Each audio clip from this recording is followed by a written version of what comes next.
Old School RuneScape has had their winter summit packed with what's to come, and boy, the thing I'm quite excited about is that they're going to roll out an official HD mode with new rendering features on an engine called RuneTech. There's gonna be fully dynamic lighting, volumetric lighting, point lights, HD water, and amazing skyboxes. This is gonna be toggleable, which I personally love. People will still be able to keep like the 2007 feeling if they really want to, but me personally, I think there should be advancements and progress in MMORPGs, and this is definitely a step in the right direction, especially for potentially newer players who prefer nicer graphics. The plugin API hub is gonna be amazing. I'm pretty amazed that Jagex has decided to leave it open like that. We'll have to see with time if there are any catches there. This is why I love RuneLite. They have directly pushed Jagex to start building a better client themselves, and I could personally say that I would not be playing Old School RuneScape if it weren't for RuneLite. Next in line is the highly anticipated release of Varlamore, which is the update that speaks most to me personally.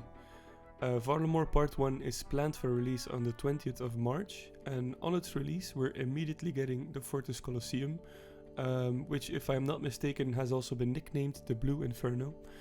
I am very curious to see what it will bring, and I think we're once again gonna be very surprised at how talented some of the PVMers on this game really are. The Hunter game is something I'm excited about, especially to see the new methods of training Hunter. Right now you either choose Black Chins or Herbivore. I'm excited to see more fills in between there so that Hunter becomes a skill with a little more flesh to the bone. The Perilous Moons is gonna be the third piece of content releasing with Varlamore Part 1, and is gonna be a much needed introduction to PVM mechanics, for me personally at least. In Part 2, which should be coming this summer, we're getting a new group boss, together with a new method of training herblore on the island of Alderwin. I think the herblore edition is much needed, because now you just buy your potions as a main account at least, and the only reason to train herblore is for the levels or the max cape in the long run. An approach that would take some inspiration from RS3 is where you make more powerful potions yourself that then become untradeable. I don't think that would be a horrible idea at all. And after that we're getting a deadman mode, which I don't really care all that much about, but it's nice for the players that do love PvP content. For the questers among us, there was a huge quest announcement. First, the Defender of a Rock quest is coming in spring, and in the summer, While Guthix Sleeps is coming to Old School RuneScape. I genuinely got goosebumps when I saw the trailer for this quest, and it brought back memories from when I was killing tormented demons on RuneScape. Even though I'm not too fond of quests, I'm looking forward to the nostalgia that this quest will bring.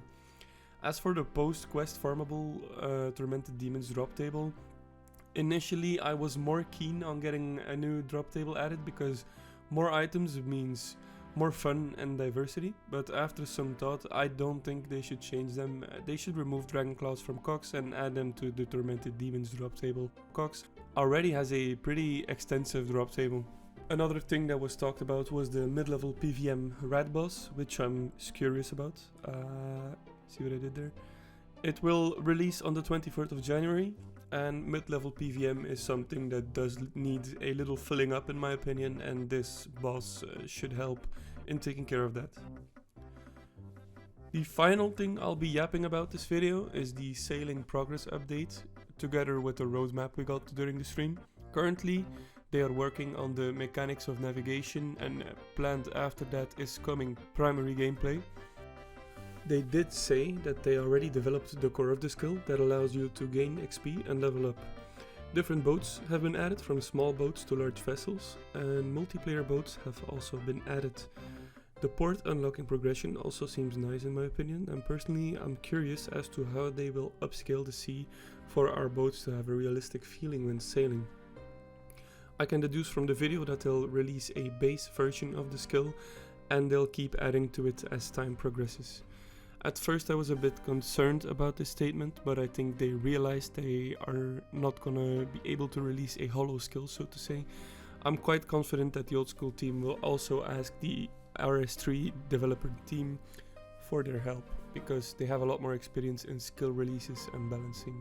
early levels, you'll have smaller ships that can traverse the lower level areas such as Port Sarim, Caterby and Port Khazard. From level 50 to 80, you'll be able to start moving towards bigger ships and expanding your crew. And at this point, you'll also be able to start training secondary skills through scaling. And late game, which is considered level 80 to 99, you'll get access to colossal ships that are able to traverse the open seas. It's still looking a little bit vague from what I can take from the video, but the roadmap that was given is very nice in my opinion. I just hope that they take their sweet time to get everything right. There should be an alpha or mechanical playtest in phase 2. I'm not sure as to how accessible this will be, but I'm excited to get to know anything about the skill, to be honest. I'm also confident that they'll be asking the community how they feel at every major step of the way. I'm not gonna stretch this video out for too much longer, but I might make an extensive deep dive video on sailing, since I want to be very involved in this major update. I want to thank you for watching this video, and I will see you in the next one. Bye!